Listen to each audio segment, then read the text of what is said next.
Sa liblib na baryo ng San Isidro, may isang matandang lalaki na halos hindi na lumalabas ng bahay. Kilala siya ng lahat bilang si Mang Temyo. Tahimik, laging nakayuko, laging nakasombrero kahit gabi. Simula nang mamatay ang kanyang asawa, lalo siyang naging mailap. Pero kasabay ng kanyang pag-iisa, may mga kakaibang nangyari sa baryo. Tuwing hating gabi, may naririnig ang mga tao. Marahang pagkaluskos sa bubong, mahinang pagaspas ng hangin kahit walang bagyo, at isang amoy na parang nabubulok na laman. Una, nawala ang alagang kambing ni Aling Rosa. Pagkatapos, isang lasing na lalaki ang natagpo ang patay sa gilid ng sagingan. Walang sugat na kita, pero mapabla, parang inubos ang dugo. Isang gabi, naginuman ng ilang kalalakihan sa tindahan ni Aling Cora. May aswang sa baryo, bulong ng isa. Matagal na, sagot ng matandang si Mang Delphin. Hindi lang natin alam kung sino. Tahimik ang paligid, tanging kuliglig ang maririnig, hanggang sa may lumapit na anino sa ilalim ng ilaw ng poste. Si Mang Temyo, gabing-gabi na, sabi niya, paus ang boses. Umuwi na kayo. Napatingin ang mga lalaki sa kanyang mga mata. Parang may kakaiba, parang kumikislap sa dilim. Kinabukasan, isa na namang bangkay ang natagpuan, isang magsasaka sa kanyang sariling bukid. Walang bakas ng pakikipaglaban, pero may marka sa leeg. Dalawang malalim na butas. Nagpa siya ang mga lalaki ng baryo na magbantay. Hating gabi, tahimik, hanggang sa may narinig silang pagaspas sa bubong ng bahay ni Mang Temyo. Dahan-dahan silang lumapit, at doon nila nakita, isang nilalang na nakadapa sa bubungan. Mahaba ang kuko, payat ang katawan, at ang ulo, nakalingon sa kanila, ang mukha ni Mang Temyo. Ngunit ang mga mata, puting-puti. Ang bibig, punong-puno ng dugo. Ngumisi ito, at sa isang iglap, tumalon pababa, nagkagulo, may sumigaw, may nadapa. Ngunit mabilis ang nilalang. Isa sa mga lalaki ang hinablot nito papunta sa dilim ng sagingan. Narinig lamang nila ang mahinang pag-ungol. At pagkatapos, katahimikan. Kinabukasan, sinunog ng mga taga-baryo ang bahay ni Mang Temyo. Ngunit walang bangkay ang natagpuan. Walang abo ng tao, walang bakas. Akala nila tapos na, hanggang sa isang gabi, may bagong umuupa sa lumang bahay sa dulo ng baryo.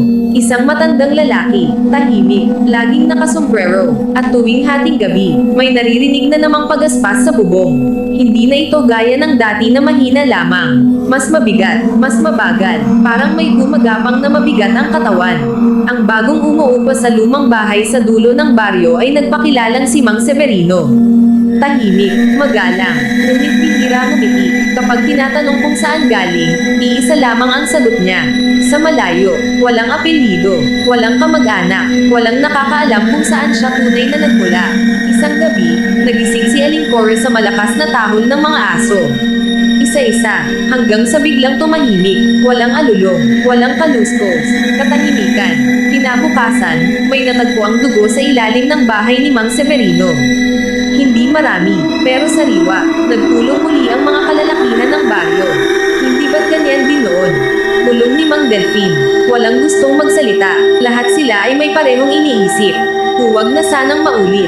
Nang sumapit ang hating gabi, muling nagbantay ang ilan. Ngunit mas maingat sila ngayon. Mula sa dilim ng mga puno, nakita nila ang bahay ni Mang Severino. Tahimik, hanggang sa may aninong gumalaw sa loob. Dahan-daang bumukas ang bintana, at may isang bagay na lumabas. Hindi pinto ang dinaanan, hindi hagdan. Diretso itong umangat, parang walang bigat. Huminto, ito sa bubong, at sa liwanag ng buwan.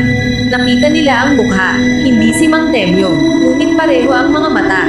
Puting-puti, walang itim, walang buhay, at ang bibig, may sariwang dugo, napaatras ang mga lalaki. Hindi siya si Temyo, nanginginig na bulong ng isa. Mas matanda pa, parang hindi ito tao na naging aswang. Parang, aswang na naging tao. Biglang napalingon ang nilalang sa direksyon nila. Ngumiti, at sa isang iglap, nawala, hindi tumalon, hindi lumipad, nawala lamang, parang usok na tinangay ng hangin.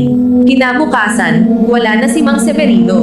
Bukas ang pinto ng bahay. Walang gamit, walang bakas ng paninirahan. Parang walang tumira roon. Ngunit sa sahig, may naiwan, isang lumang sombrero, parehong-pareho sa suot ni Mang Temyong noon. Mula noon, may kwento ang baryo. Hindi raw iisa ang aswang. Hindi ito namamatay. Nagpapalit lamang ng anyo, nagpapalit ng pangalan, nagpapalit ng mukha, ngunit ang mga mata, mananatiling puting-puti, at tuwing hating gabi, kapag may maririnig kang pagaspas sa bubong, huwag kang titingin, dahil baka, nakatingin na siya sa'yo.